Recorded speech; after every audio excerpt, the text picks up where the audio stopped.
गुरुदेव भगवान की जय। प्यारे कृष्ण कन्हैया लाल की जय। श्री अग्नि पुराण अध्याय 157 मरना शौच आदि कथन। पुष्कर जी ने कहा कि अधुना मैं प्रेत शुद्धि तथा श्रुतिका शुद्धि का वर्णन करूंगा।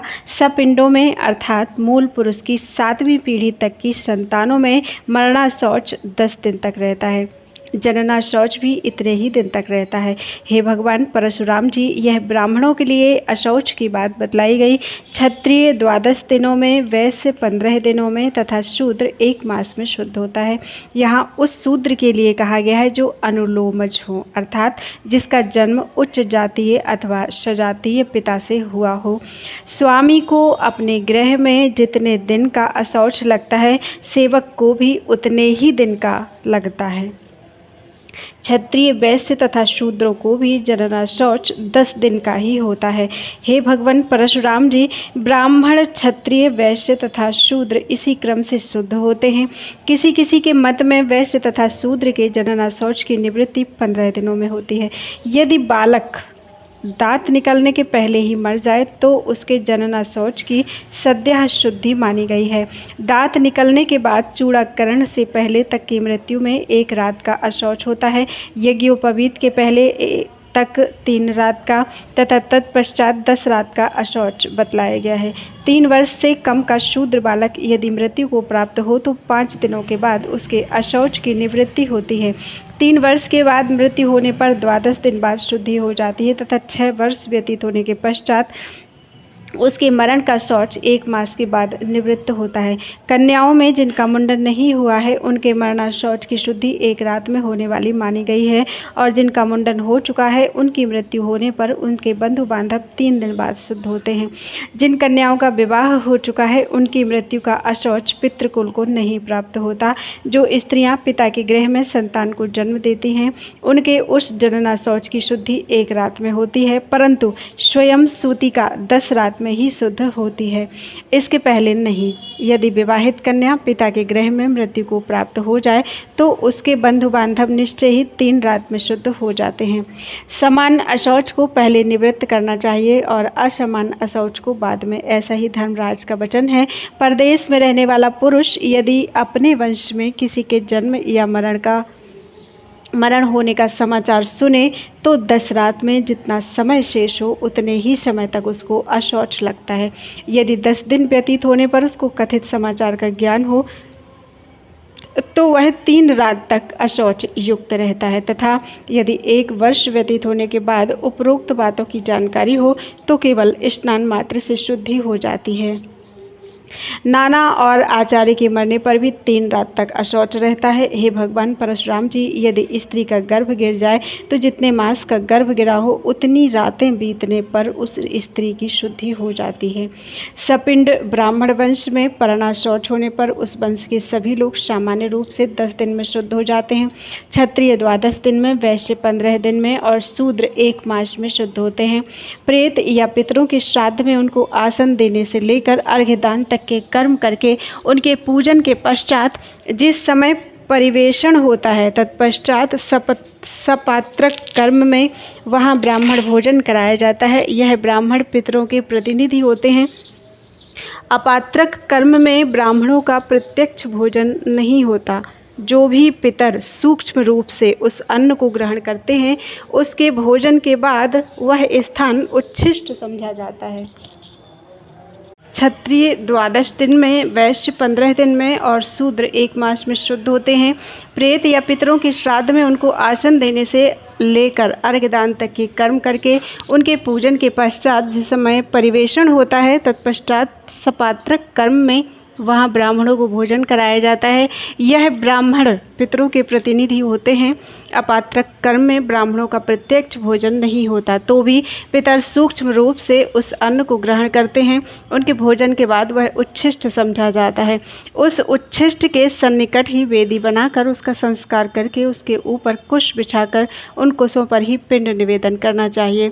उस समय एकाग्र चित्त होकर प्रेत अथवा पितर के नाम गोत्र का उच्चारण करके ही उनके लिए पिंड अर्पित करना चाहिए। जिस समय ब्राह्मण लोग भोजन कर लें और धन से उनका सत्कार या पूजन कर दिया जाए, तत्पश्चात नाम गोत्र के उच्चारण पूर्वक उनके लिए अक्षत जल छोड़े जाएं। उसके बाद 4 अंगुल चौड़ा, उतना ही गहरा तथा 1 बित्ते का लंबा एक गड्ढा खोदा जाए।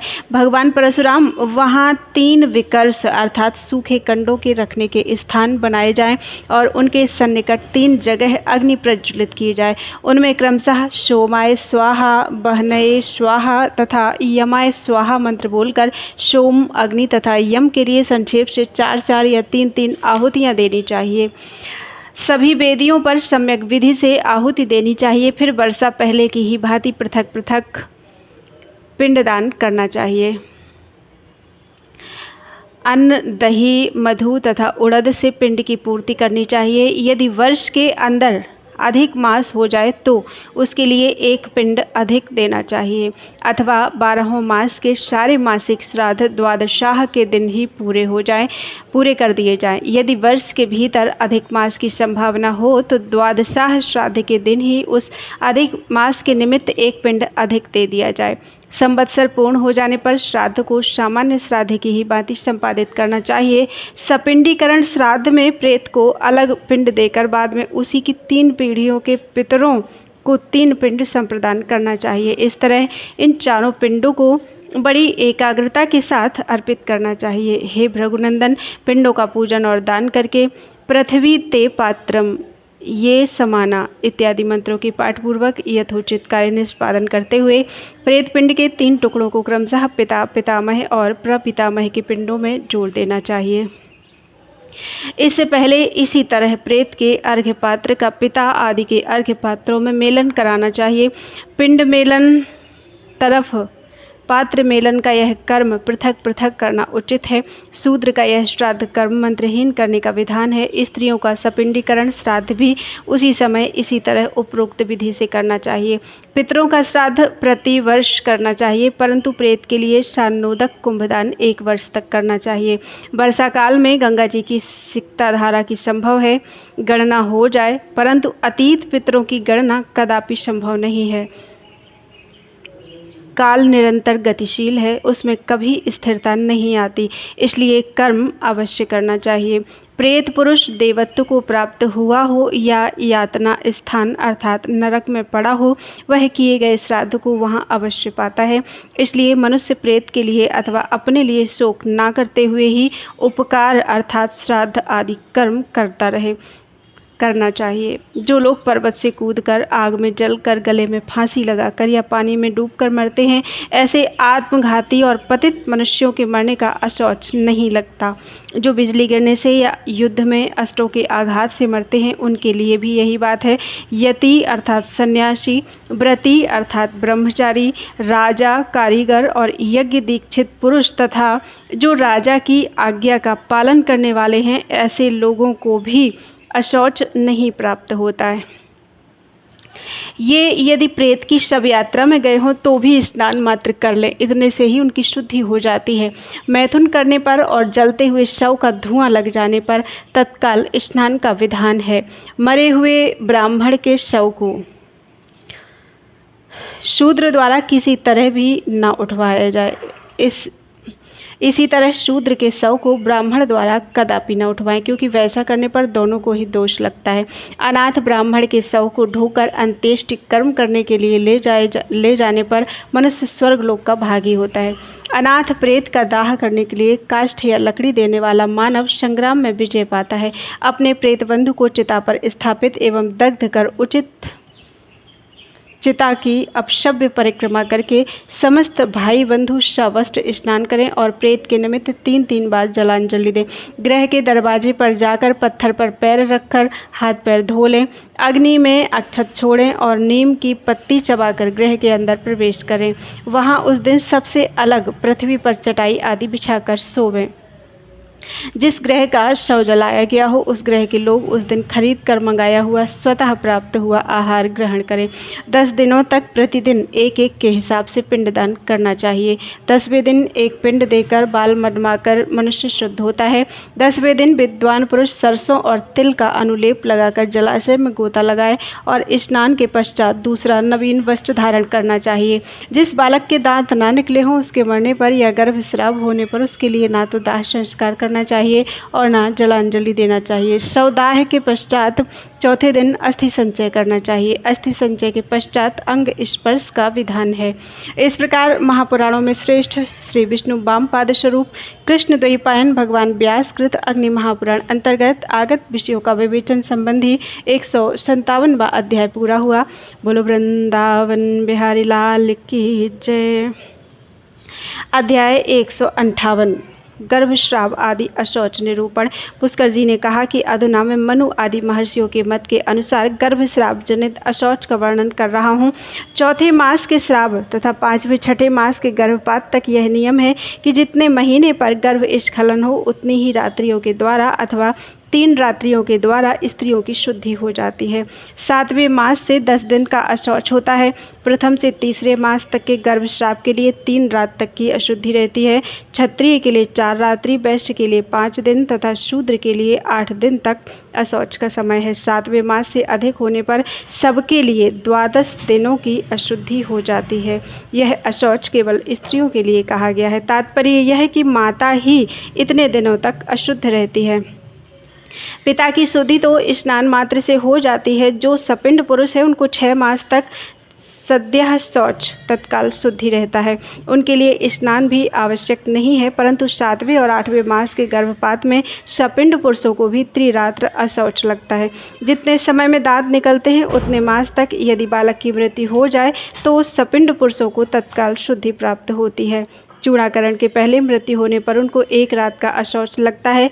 यज्ञोपवीत के पूर्व बालक का देहावसान होने पर सपिंडों को 3 रात तक अशौच प्राप्त होता है।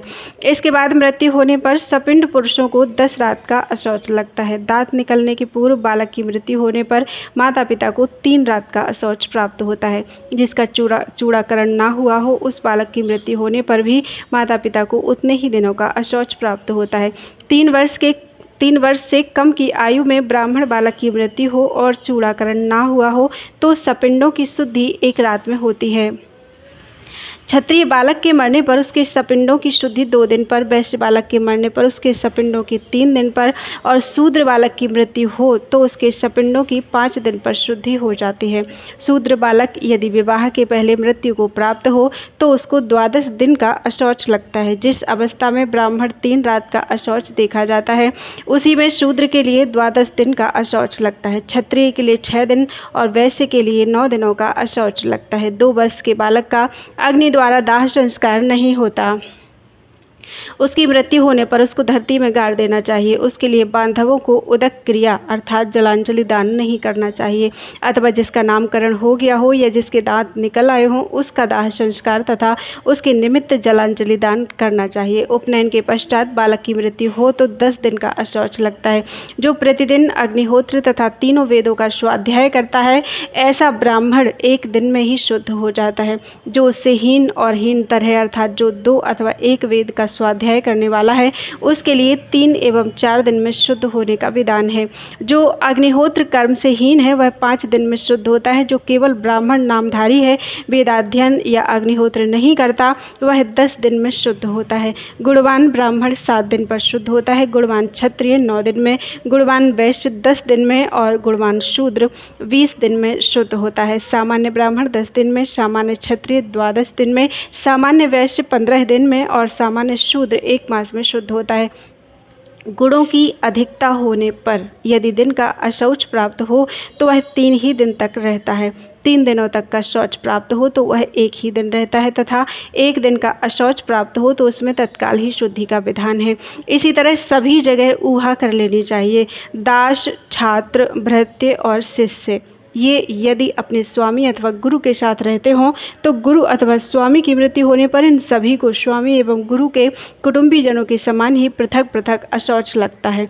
जिसका अग्नि से संयोग ना हो अर्थात जो अग्निहोत्र ना करता हो उसको सपिंड पुरुषों की मृत्यु होने के बाद ही तुरंत अशौच लगता है, परंतु जिसके द्वारा नित्य अग्निहोत्र का अनुष्ठान होता है उस पुरुष को किसी कुटुंबी या जाति बंधु की मृत्यु होने पर जिस समय उसका दाह संस्कार संपन्न हो जाता है तत्पश्चात अशौच प्राप्त होता है।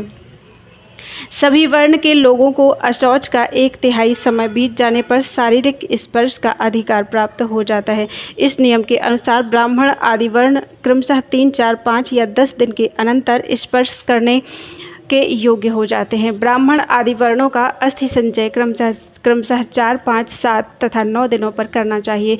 जिस कन्या का वागदान नहीं किया गया है और चूड़ाकरण हो गया है उसकी आदि वागदान से पूर्व मृत्यु हो जाए तो बंधु बांधवों को 1 दिन का अशौच लगता है। जिसका वागदान हो तो गया हो परंतु विवाह संस्कार नहीं हुआ उस कन्या के मरने पर 3 दिन का अशौच लगता है। यदि ब्याही हुई बहन या पुत्री आदि की मृत्यु हो तो 2 दिन 1 रात का अशौच लगता है। कुमारी कन्याओं का वही गोत्र है जो पिता का है। जिनका विवाह हो गया है उन कन्याओं का गोत्र वह है जो उनके पति का है। विवाह हो जाने पर कन्या की मृत्यु हो तो उसके लिए जलांजलि दान का कर्तव्य पिता पर भी लागू होता है, पति पर तो है ही। तात्पर्य यह है कि विवाह होने पर पिता और पति दोनों वंशों में जलदान की क्रिया प्राप्त होती है। यदि 10 दिनों के बाद और चूड़ाकरण से पहले कन्या की मृत्यु हो तो माता पिता को 3 दिन का अशौच प्राप्त होता है। तत्पश्चात उस कन्या के भतीजों को 2 दिन 1 रात का अशौच लगता है, परंतु अन्य सपिंड पुरुषों की तत्काल शुद्धि हो जाती है। ब्राह्मण सजातीय पुरुषों के यहाँ जन्म मरण में सम्मिलित हो तो 10 दिन में शुद्ध होता है और क्षत्रिय वैश्य तथा शूद्र के यहाँ जन्म मृत्यु में सम्मिलित होने पर क्रमशः 6, 3 तथा 1 दिन में शुद्ध होता है। यह जो अशौच संबंधी नियम निश्चित किया गया है वह सपिंड पुरुषों से ही संबंध रखता है, ऐसा समझना चाहिए। अधुना जो औरस नहीं है ऐसे पुत्र आदि के विषय में बताऊंगा। औरस भिन्न क्षेत्रज दत्तक आदि पुत्रों के मरने पर तथा जिसने अपने को छोड़कर दूसरे पुरुषों से संबंध जोड़ लिया हो अथवा जो दूसरे पति को छोड़कर आई हो और अपनी भार्या बनकर रहती हो ऐसी स्त्री के मरने पर 3 रात में अशौच की निवृत्ति होती है। स्वधर्म का त्याग करने के कारण जिनका जन्म व्यर्थ हो गया है, जो वर्ण संकर संतान हो अर्थात नीच वर्ण के पुरुष और उच्च वर्ण की स्त्री से जिसका जन्म हुआ हो, जो सन्यासी बनकर इधर उधर घूमते फिरते रहे हों और जो अशास्त्रीय विधि से विषबंधन आदि के द्वारा प्राण त्याग कर चुके हों, ऐसे लोगों के निमित्त बांधवों को जलांजलि दान नहीं करना चाहिए। उनके लिए उदक क्रिया निवृत्त हो जाती है। एक ही माता द्वारा 2 पिताओं से उत्पन्न जो 2 भाई हैं उनके जन्म में सपिंड पुरुषों को 1 दिन का अशौच लगता है और मरने पर 2 दिन का। यहाँ तक सपिंडों का अशौच बतलाया गया। तत्पश्चात समान उदक का बता रहा हूँ। दांत निकलने से पहले बालक की मृत्यु हो जाए, कोई सपिंड पुरुष देशांतर में रहकर मरा हो और उसका समाचार सुना जाए तथा किसी अश्पिंड पुरुष की मृत्यु हो जाए तो इन सब अवस्थाओं में नियत अशौच का काल बिताकर वस्त्र सहित जल में डुबकी लगाने पर तत्काल ही शुद्धि हो जाती है। मृत्यु तथा जन्म के अवसर पर सपिंड पुरुष 10 दिनों में शुद्ध होते हैं। एक वंश के अश्पिंड पुरुष 3 रात में शुद्ध होते हैं और एक गोत्र वाले पुरुष स्नान करने मात्र से शुद्ध हो जाते हैं।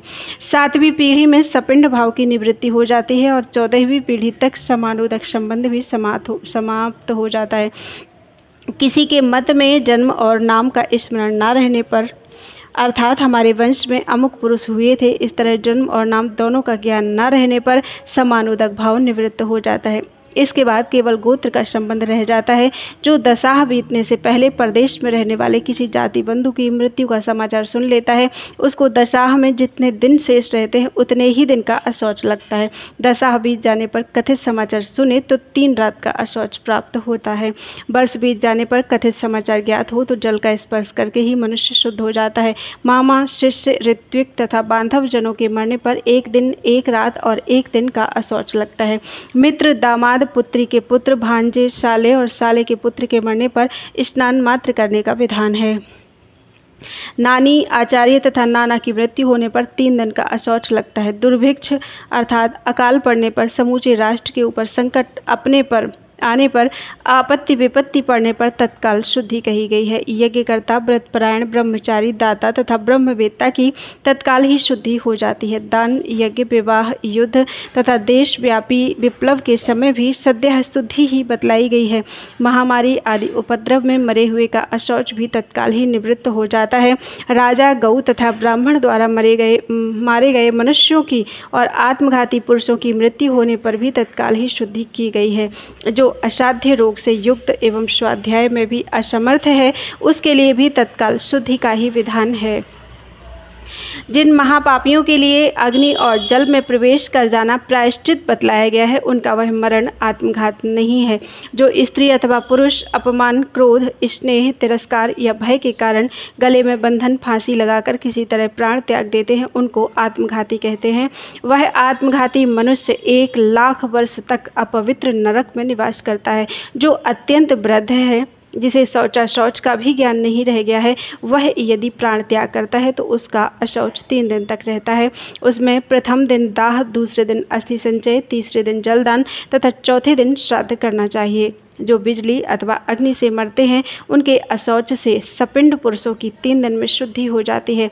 जो स्त्रियां पाखंड का आश्रय लेने वाली तथा पति घातनी हैं, उनकी मृत्यु पर अशौच नहीं लगता और न उनको जलांजलि पाने का ही अधिकार होता है। माता पिता आदि की मृत्यु होने का समाचार 1 वर्ष बीत जाने पर भी प्राप्त हो तो सवस्त्र स्नान करके निराहार व्रत करना चाहिए और विधि पूर्वक प्रेत कार्य, जलदान आदि संपन्न करना चाहिए। जो कोई पुरुष जिस किसी तरह भी अश्पिंड शव को उठाकर ले जाए, उसे वस्त्र सहित स्नान करके अग्नि का स्पर्श करना चाहिए और घी खाले से उसकी शुद्धि हो जाती है। यदि उस कुटुंब का वह अन्न खाता है तो 10 दिन में ही उसकी शुद्धि हो जाती है। यदि मृतक के गृह वालों का अन्न ना खाकर उनके गृह में निवास भी नहीं करना चाहिए तो उसकी 1 ही दिन में शुद्धि हो जाएगी। जो द्विज अनाथ ब्राह्मण के शव को ढोते हैं, उनको पग पग पर अश्वमेध यज्ञ का फल प्राप्त होता है और स्नान करने मात्र से उनकी शुद्धि हो जाती है। शूद्र के शव का अनुगमन करने वाला ब्राह्मण 3 दिन पर शुद्ध होता है। मृतक व्यक्ति के बंधु बांधवों के साथ बैठकर शोक प्रकाश या विलाप करने वाला द्विज उस 1 दिन और 1 रात में स्वेच्छा से दान और श्राद्ध आदि का त्याग करना चाहिए। यदि अपने ग्रह पर किसी शूद्र स्त्री के बालक उत्पन्न हो या शूद्र का मरण हो जाए तो 3 दिन पर ग्रह के बर्तन भाड़े निकाल फेंके और सारी भूमि लीप दें, तत्पश्चात शुद्धि हो जाती है। सजातीय व्यक्तियों के रहते हुए ब्राह्मण शव को शूद्र के द्वारा ना उठवाएं। मुर्दे को नहलाकर नूतन वस्त्र से ढक दें और फूलों से उसका पूजन करके शमशान की तरफ ले जाएं। मुर्दे को नंगे शरीर ना जलाएं। कफन का कुछ हिस्सा फाड़कर शमशानवासी को दे देना चाहिए। उस समय सगोत्र पुरुष शव को उठाकर चिता पर चढ़ावे। जो अग्निहोत्री हो उसको विधि पूर्वक 3 अग्नियों आहवनीय, गार्हपत्य और दक्षिणाग्नि द्वारा दग्ध करना चाहिए। जिसने अग्नि की स्थापना नहीं की हो परंतु उपनयन संस्कार से युक्त हो, उसका 1 अग्नि अर्थात आहवनीय द्वारा दाह करना चाहिए तथा अन्य सामान्य मनुष्यों का दाह लौकिक अग्नि से करना चाहिए। अस्मात् त्वमभिजातोऽसि त्वदयं जायताम पुनः असौ स्वर्गाय लोकाय स्वाहा। इस मंत्र को पढ़कर पुत्र अपने पिता के शव के मुख में अग्नि संप्रदान करना चाहिए। फिर प्रेत के नाम और गोत्र का उच्चारण करके बांधवजन 1-1 बार जलदान करें। इसी तरह नाना तथा आचार्य के मरने पर भी उनके उद्देश्य से जलांजलि दान करना अनिवार्य है, परंतु मित्र, ब्याही हुई बेटी, बहन आदि, भांजे, ससुर तथा ऋत्विज के लिए जलदान करना अपनी इच्छा पर निर्भर है। पुत्र अपने पिता के लिए 10 दिनों तक प्रतिदिन अपो नः शोषुचद अयम इत्यादि पढ़कर जलांजलि देना चाहिए। ब्राह्मण को 10 पिंड, क्षत्रिय को 12 पिंड, वैश्य को 15 पिंड और शूद्र को 30 पिंड देने का विधान है। पुत्र हो या पुत्री अथवा और कोई, वह पुत्र की भांति मृत व्यक्ति को पिंड देना चाहिए। शव का दाह संस्कार करके जिस समय गृह लौटे तो मन को वश में रखकर द्वार पर खड़ा हो, दांत से नीम की पत्तियां चबाएं, फिर आचमन करके अग्नि, जल, गोबर और पीली सरसों का स्पर्श करना चाहिए। तत्पश्चात पहले पत्थर पर पैर रखकर धीरे धीरे गृह में प्रवेश करना चाहिए। उस दिन से बंधु बांधवों को छार नमक नहीं खाना चाहिए, मांस छोड़ देना चाहिए। सभी को भूमि पर शयन करना चाहिए। वे स्नान करके के खरीदने से प्राप्त हुए अन्न को खाकर रहें। जो प्रारंभ में दाह संस्कार किया हो उसको 10 दिनों तक सब कार्य करना चाहिए। अन्य अधिकारी पुरुषों के अभाव में ब्रह्मचारी ही पिंडदान और जलांजलि दान करना चाहिए। जिस प्रकार सपिंडों के लिए यह मरणा शौच की प्राप्ति बतलाई गई है, उसी तरह जन्म के समय भी पूर्ण शुद्धि की इच्छा रखने वाले पुरुषों को अशौच की प्राप्ति हो जाती है। मरणा शौच तो सभी सपिंड पुरुषों को समान रूप से प्राप्त होता है, परंतु जनना शौच की अस्पृश्यता विशेषतः माता पिता को ही लगती है। इनमें भी माता को ही जन्म का विशेष अशौच लगता है, वही स्पर्श के अधिकार से वंचित होती है। पिता तो स्नान करने मात्र से शुद्ध हो जाता है। पुत्र का जन्म होने के दिन निश्चय ही श्राद्ध करना चाहिए। वह दिन श्राद्ध, दान तथा गौ, स्वर्ण आदि और वस्त्र का दान करने के लिए उपरोक्त माना गया है। मरण का अशौच मरण के साथ और सूतक का सूतक के साथ निवृत्त होता है। दोनों में जो पहला अशौच है उसी के साथ दूसरे की भी शुद्धि हो जाती है। जन्मा शौच में मरणा शौच हो अथवा मरणा शौच में जन्मा शौच को भी निवृत्त मानकर अपनी शुद्धि का कार्य करना चाहिए। जन्मा शौच के साथ मरणा शौच की निवृत्ति नहीं होती। यदि एक समान 2 अशौच हों, अर्थात जन्म सूतक में जन्म सूतक और मरणा शौच में मरणा शौच पड़ जाए तो प्रथम अशौच के साथ दूसरे को भी समाप्त कर देना चाहिए। और यदि असमान अशौच हो, अर्थात जन्मा शौच में मरणा शौच और मरणा शौच में जन्मा शौच हो, तो द्वितीय अशौच के साथ प्रथम को निवृत्त करना चाहिए। ऐसा धर्मराज का कथन है। मरणा शौच के अंदर दूसरा मरणा शौच आने पर वह पहले अशौच के साथ निवृत्त हो जाता है। गुरु अशौच से लघु अशौच बाधित होता है, लघु से गुरु अशौच का बाध नहीं होता। मृतक अथवा सूतक में यदि अंतिम रात्रि के मध्य भाग में दूसरा अशौच आ पड़े तो उस शेष मध्य भाग में दूसरा अशौच आ पड़े तो उस शेष समय में ही उसकी भी निवृत्ति हो जाने के कारण सभी सपिंड पुरुष शुद्ध हो जाते हैं। यदि रात्रि के अंतिम भाग में दूसरा अशौच आवे तो 2 दिन अधिक बीतने पर अशौच की निवृत्ति होती है, तथा यदि अंतिम रात्रि बिताकर अंतिम दिन के प्रातःकाल अशौचांतर प्राप्त हो तो 3 दिन और अधिक बीतने पर सपिंडों की शुद्धि हो जाती है। दोनों ही तरह के अशौचों में 10 दिनों तक उस वंश का अन्न नहीं खाया जाता है।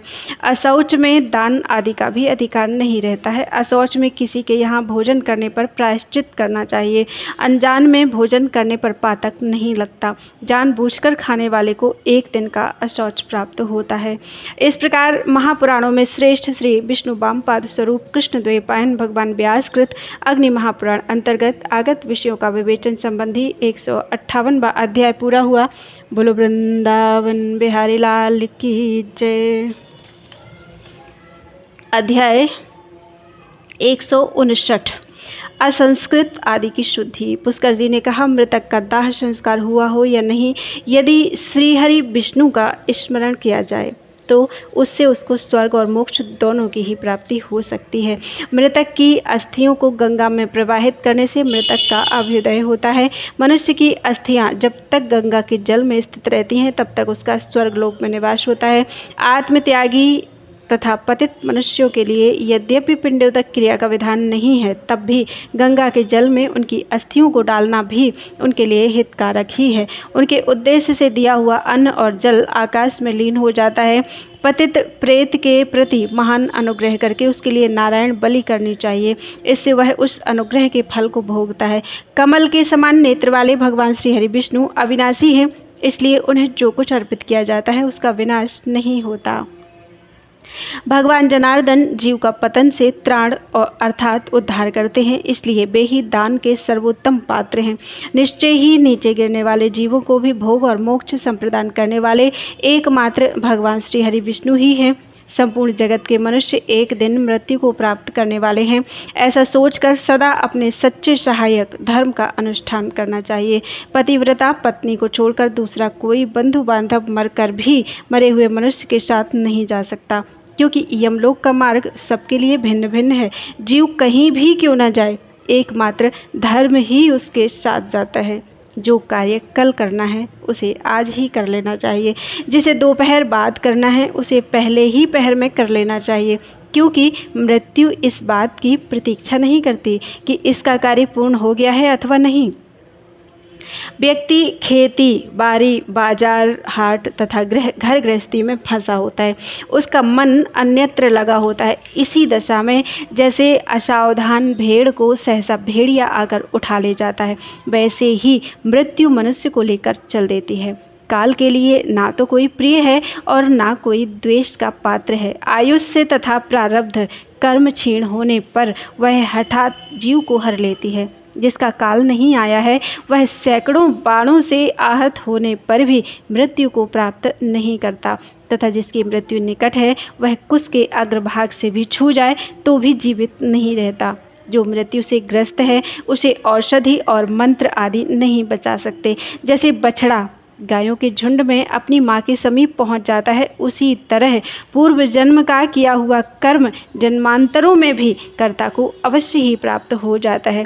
इस संपूर्ण जगत का आदि और अन्य अव्यक्त है, केवल मध्य की अवस्था ही व्यक्त होती है। जैसे जीवन के इस शरीर में कुमार तथा यौवन आदि अवस्थाएं क्रमशः आती रहती हैं, उसी तरह मृत्यु के बाद उसे दूसरे शरीर की भी प्राप्ति होती है। जैसे मनुष्य पुराने वस्त्र को त्याग कर दूसरे नए परिधान को धारण करता है, उसी तरह मृत्यु जीवात्मा एक शरीर को त्याग कर दूसरे शरीर को ग्रहण करती है। देहधारी जीवात्मा सदा अबद्ध है, वह कभी नहीं मरती, इसलिए मृत्यु के लिए शोक का त्याग करना चाहिए। इस अग्नि महापुराण अंतर्गत 159वां अध्याय पूरा हुआ। बोलो वृंदावन बिहारी लाल की जय।